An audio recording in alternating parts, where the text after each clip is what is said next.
Good day, and yet another wet, rainy day. It just feels as though we get over one bout of the ground being sodden and saturated, and it begins to get a little drier underfoot, and then further rain comes, which turns paths back into muddy puddles. Hey ho, hey ho. It is early afternoon on Maundy Thursday, the day before Good Friday, and therefore 3 days before Easter Sunday. And I've had a really busy week with, for Earth's sake, so far Monday, Tuesday and Wednesday. I did go down there yesterday and had a full day there, 9.5 hours there yesterday. So plus of course travel time there and back. I went a different way this time, and it took me like I think 2 hours rather than sort of 2.5, 3 hours as it 3 hours as it did last week. So that was good. But today I want a bit of a quieter day, and I want a day at my desk so that I can catch up with Paul things and Richard and Paul things rather than actual paid work things. And I came down because this morning I'd agreed that I would turn the water back on with the person that's now responsible for the meter readings and the water being turned off in the winter and turned back on in the spring. And this morning at 9 o'clock it was sort of quite sunny and rather nice, a little bit drizzly, but then it just got worse, and by the time we met up at 11:30 it was chucking it down. But you know what, there's not going to be many people around on the site working their plots over the coming day or so, because there's going to be so much more rain.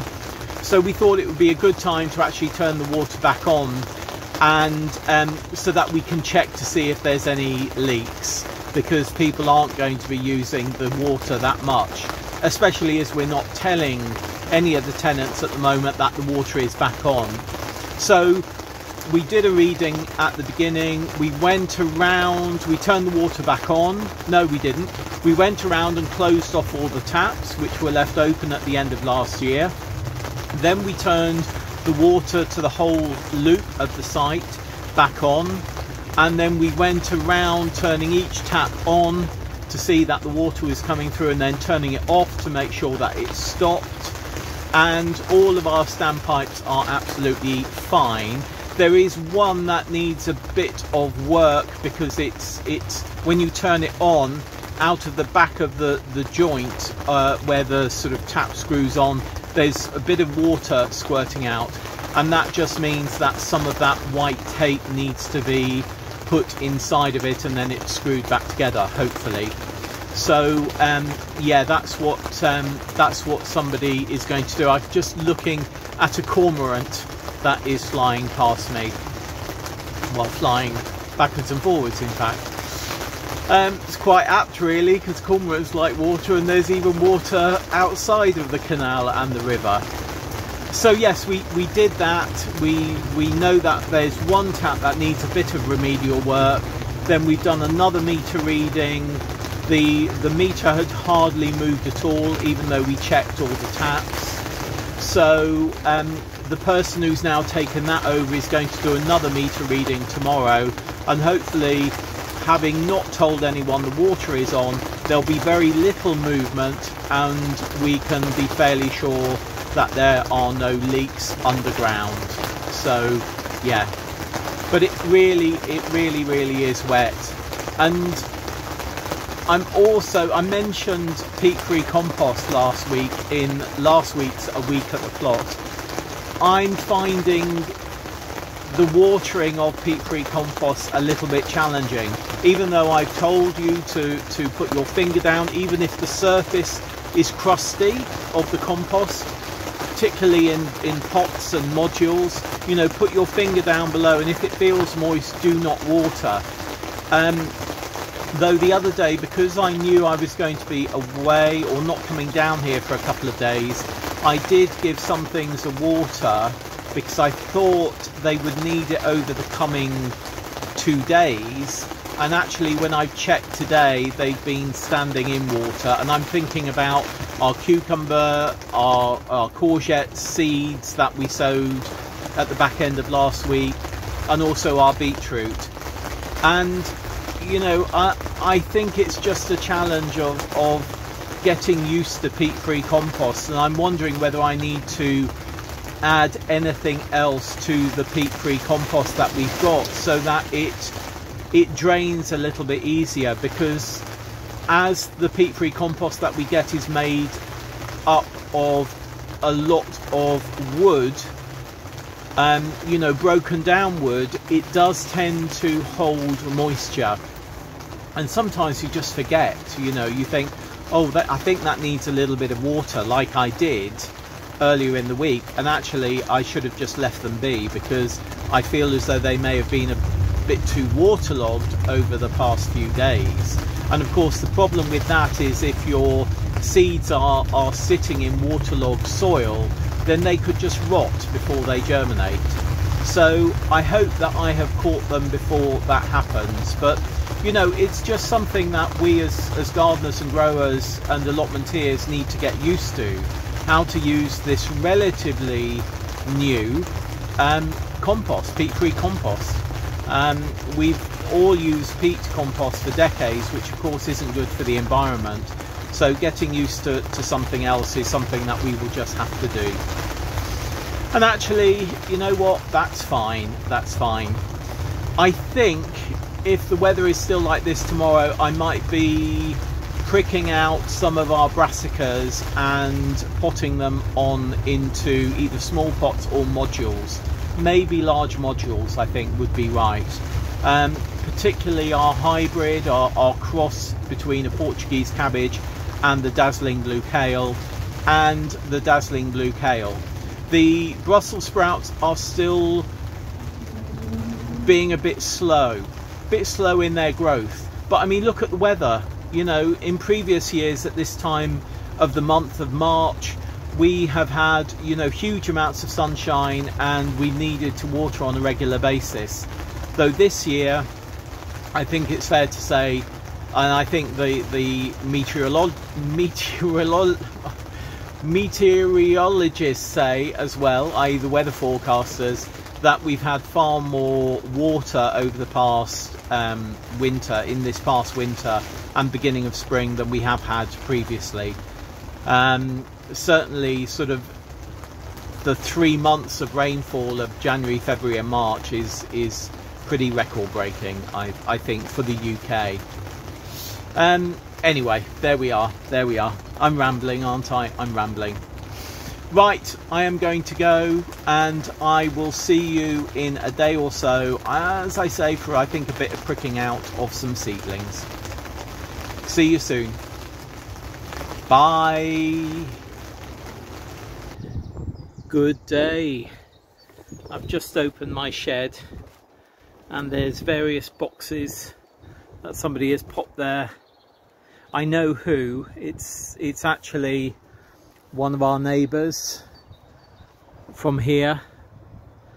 I think they're boxes that they no longer need in their move, and yeah, they popped them in my shed. Look at their purple sprouting broccoli. Let me come down so you can actually see it. Look at that, and look over there. It's just glorious. Purple sprouting broccoli is one of those things that I've always struggled with, unlike other brassicas. But yeah, there we are. And I just thought we'd have a sort of general mooch around today. I did say the other day that I'd taken the nets off the brassicas here. You can see that they're going to flower now, if I point you in the right direction. Oh, look at the sun through that leaf, or those leaves. quite a different day to yesterday, really. And it's pretty breezy, but hopefully that will mean that this grass will dry out so that I can strim it. I've been wanting to do that for a while. And if we look over there, the cardoon is really going for it now, which is fabulous. These are Brussels sprout, not Brussels sprouts, broad beans. They really are sort of having a struggle. But, oh look, there's a big bumblebee. Can you see that bumblebee? Oh, I was just going to say, we do have flowers forming over there. There's quite a few flowers forming on quite a few of these, and clearly they're being pollinated by bees. But this bed is going to be filled, I think, over the weekend, maybe not on camera, with the broad beans that we have over here. I think all of these will be able to go in. These are some of these are sort of looking really good, others are still tiny, others still not germinated at all. And then I've taken these out today as well. When I say out, I mean out of the grow house that we've just looked at. Yeah, mainly because they're going to be going in at some point into that bed that we've just seen. And then I think that means that this broad bean bed, which still has a few in there, I think that will become a beetroot bed, because I just don't think we'll have enough broad beans to fill up this bed. But look, can you, I don't know if you can see because of the glare, but the sun at the moment is pretty glorious. It really is. Yeah, but all the grass needs a good strim, but that can only really be done when it's nice and dry. I was just looking at these garlic, and I did give them a top feed with chicken manure pellets, and that does seem to have assisted them. But the wind that we had overnight, it's, you know, it's blown a couple of them over. It must have been a slightly different wind direction. It must have been sort of sweeping around that way rather than coming directly this way, because they're I'm not sure if you can see, but the ones that are bent over are sort of going that way, which actually, if I look at that bamboo, you can see that is the way that the wind is blowing at the moment. But yeah, they're looking much better than they did look a few weeks ago, where they were really yellowing at the tip. Yeah. Anyway, let's have a look in the greenhouse. That's what I want to do a job in today. Hopefully you'll be able to see these brassicas at the front of our Brussels sprouts, which are beginning to catch up. You can see there. Then the Dazzling Blue Kale here, which are a bit smaller. And then our own hybrid Portuguese Cabbage and Dazzling Blue Kale at the back. Why don't I bring them forward? So these, I mean, this is about 2.5 to 3 inches high. These are mainly about maybe 1.5 inches high, and these, as you can see, they're not really getting, well, none of these have their true leaves yet, but you can see the serrated leaf here, and hopefully the serrated leaf here. These are getting their true leaves. So I'm going to be pricking these out into modules. I'm going to prick them out into modules this size, giving you a shadow there, this size.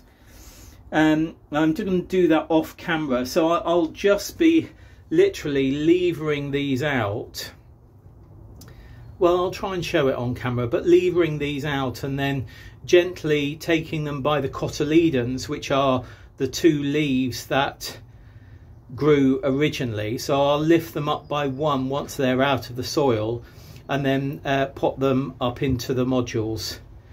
As you can see, you can mostly see them better now because a cloud has gone over the sun. But what are these? These are our scabious and chard. And I was saying about peat-free compost the other day, you know, I've watered these, given them a gentle water, but that top is relatively crispy, and you know, I do worry about seeds breaking through this surface. I know nature is pretty amazing, but yeah, oh, I suppose it will be able to do that as long as I just give them a quick water, a very quick water on a regular basis. And if there is any water, as I can see, can you see? There is some lying water there. How much lying water is there? Oh look, there's quite a bit. I think I'm going to have to take that out. But yeah, this is, you know, this is what I was saying last week about peat-free compost. The top of it gets really quite crispy, yet you put your finger down and it's well moist there. But look, you can see that's like a slab, that top bit, and then under there it's moist. Don't know, it's, you know, we just need to get used to working with peat-free compost. But I'm wondering, is there a way to stop the surface getting crunchy? I don't know. I don't know. One thing that has a bit disappointed me this week is, if I can get down here, our Mizuna, which has taken a distinct turn for the worse. We've had several harvests from this over the winter, but in the last, I think about 7 to 10 days, some type of insect, aphid, has got to them and it's really munched on them, and you can see how yellow they look. So yeah, I think we're going to say goodbye to these. We have some lettuce coming, even though they're at a very early seedling stage. But I think it's time to say goodbye to these, and that compost once again is going to go into that bed where we're going to be putting our carrots and parsnips at some point soon, sowing them. And I was mentioning the lettuce. These are lettuce at the front. These are ones that we don't know the name of, though they're looking very similar to the middle ones, which the middle I know is outrageous lettuce. I've got a feeling that these may be too, or maybe they're Maison de Quatre Saisons. I need to check the seed colour. And then we've got gazanias here, which I don't think are quite ready to be pricked out yet. But what I do think would be useful to have in the greenhouse particularly is instead of having the watering can, which gives quite a deluge, having a sort of smaller watering can or a bottle with a nozzle on it that I can water more directly. Because I think with this peat-free compost, watering more directly and less as a deluge may be the way forward. Anyway, I'm going to take these into the poly because I'm going to pop these up in the poly. So I'm going to take these over now. I'm going to leave those there, but these here all seem pretty decent, so I'm just going to go in there. I'm using a pencil just to do the levering. Get under there, lift them out, and these. You see the root there. And then I'm just going to separate these. And this is a cotyledon and here. So that's what I'm using just to manoeuvre this around in my pen still.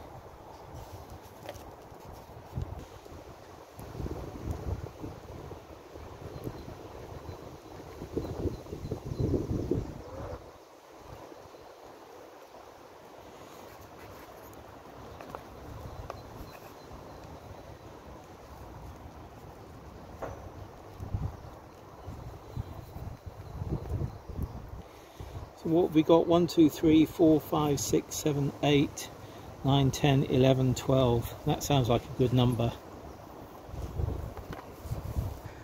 Now picking up hole in there, pushing it down, and with my fingers just going in like that. Hole, long root on that one, getting that down and then pushing down, really firming them here.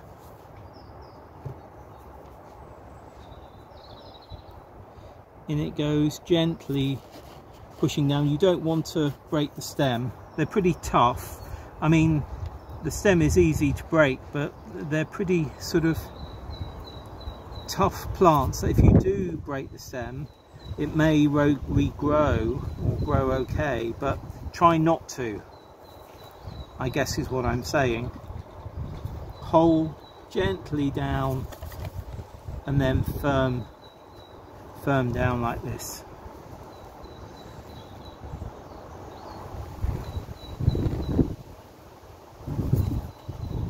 You know, people do say, oh well, that looks either really gentle or really savage. I think just be careful. Get all of the root in where you can.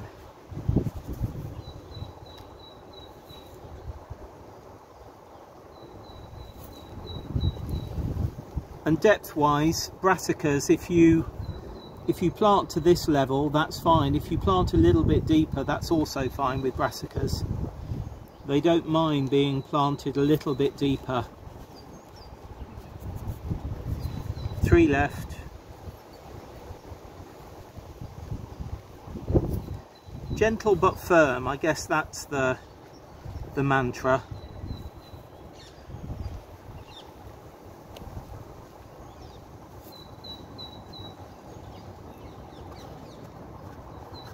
I think that one could do a little bit more compost. I'll look if any of them need a little bit more compost in a moment.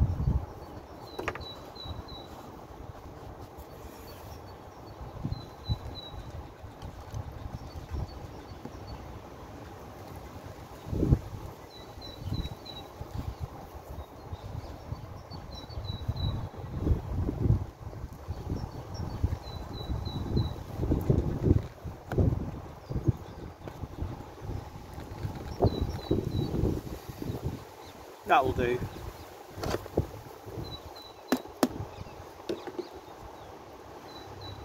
So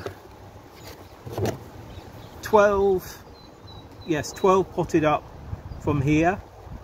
These can grow on for another day, and these Dazzling Blue Kale, maybe we'll do those at the beginning of next week. And the Brussels sprouts, I reckon they're a good week off being pricked out yet, maybe even 10 days. But yeah, good job done here, and I am going to give this a little water as well.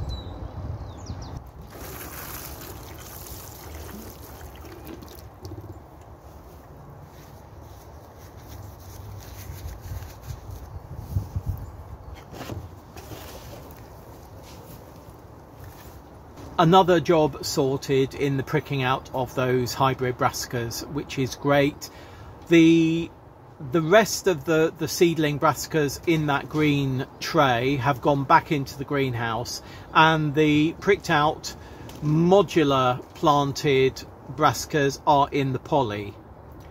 And as I talk about that, I think I'm going to take them out the small green tray out of the greenhouse, and I'm going to put them into the poly next to these that have been pricked out.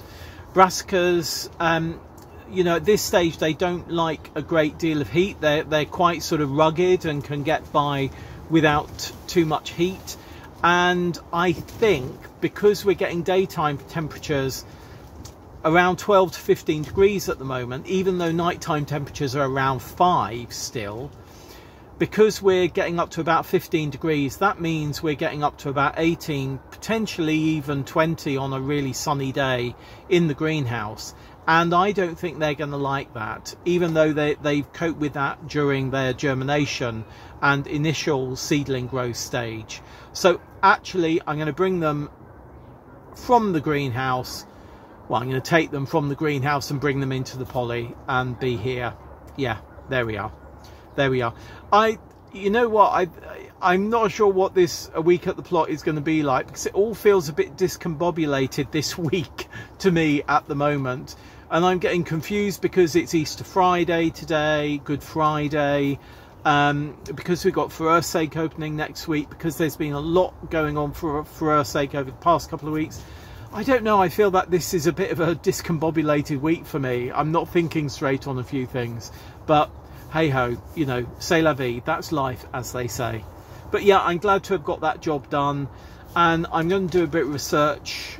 I'm going to Google, in other words, about the sort of crusty top to peat-free compost. You know, I mean, the rugged seedlings like beans and even sort of courgettes and cucumbers, I'm sure they'll be absolutely fine. But those smaller seedlings, I'm sure they'll struggle a bit to get through that sort of crusty top of the peat-free compost. I mean, I know, you know, if I made enough of my own compost, then I could mix that in, obviously. But most of the compost that we have goes straight from our bins, goes straight onto beds.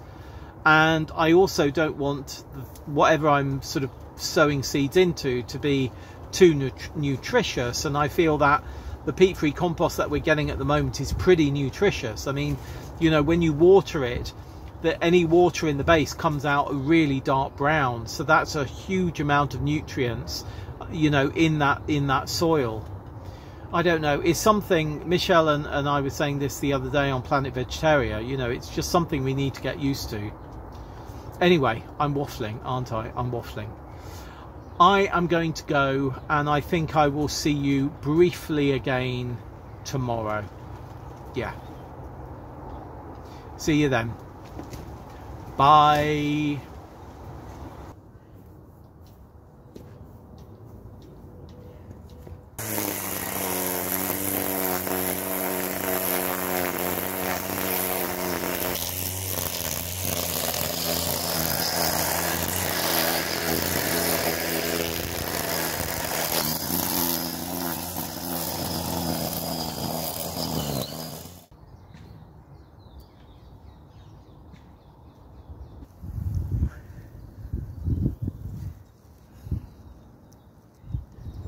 Good day. There's little ladybirds having fun. Oh. Well, I have strimmed all the paths quite high again, because with the wet weather I hadn't been able to strim for a while, so it had really grown. I will get on top of this area here at some point. There are things I want to sort out next week, like this bed over here I want to sort out so that we can grow in it, and some hand weeding, sowing of parsnips into this bed, and obviously the brassicas will just be leaving go to seed for food for bees. But yeah, I guess I need to start planning where things are going to go, you know, that we know we're going to be growing. So I hope to give this a tighter strim next week, because as Vivi said to me, you know, if we can keep on top of the height of the grass, it reduces the amounts of slugs and snails, because they love hiding in grass and in dark nooks and crannies, etc. Yeah, that's great.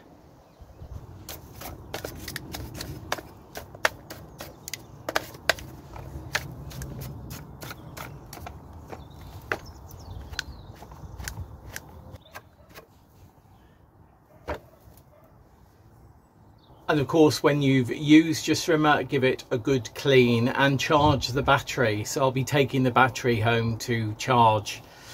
Here's my trusty little brush for cleaning the strimmer. I think it's got a few more times in it yet, but I think it's definitely seen better days. But hey ho, as you can see, it still worked. Yeah, and you also saw those little ladybirds. I'm not sure if I caught them in the act, but that's been one of the things. It's taken quite a long time to strim today, because as well as checking for frogs and hedgehogs and toads and slow worms, I found 2 slow worms. I have been carefully looking for those bright buttons of joy on grass, and where I have seen them, I haven't strimmed that grass, and I've gone back a little later, shaken the grass, and then given the grass a tug with my hand. So yeah, we want as many ladybirds as possible, and at the moment there are quite a few on the plot, though obviously there were none in the greenhouse to have the aphids that got our Mizuna, but hey ho, never mind. It's Saturday early afternoon now. I think I will be back down here later just to do a few bits and pieces, maybe a bit of hand weeding. We were going to be going out later today, but that's not happening now, so maybe I might have an early evening session down here, which I don't normally do, but I'm normally too exhausted by then with day work and everything. The breeze is lovely, the blue skies are lovely, and yeah, I'm going, instead of waffling, I'm going to go. Oh, and I've seen quite a few red and black butterflies. I don't mean the red and black ones, I mean they're either sort of red admirals or the other ones. I'm not very good at butterflies and moths. I'm really not at identifying them. Maybe that's something I could work on. In fact, there's lots of things I could work on, but is there time in life to do all the things you want to do? Most probably not. Right, I'm going to leave it there for this week's A Week at the Plot. Any questions, any comments, please leave them down below. And any tips, please do let me know as well. And whatever's happening in your garden, your growing space or your allotment, I hope you're getting time to enjoy it, and I hope your week hasn't been quite as discombobulated as mine. I'm sure some of you have had an even more challenging week than me. I'm very lucky in very many ways. Anyway, see you very soon. Happy growing. Bye.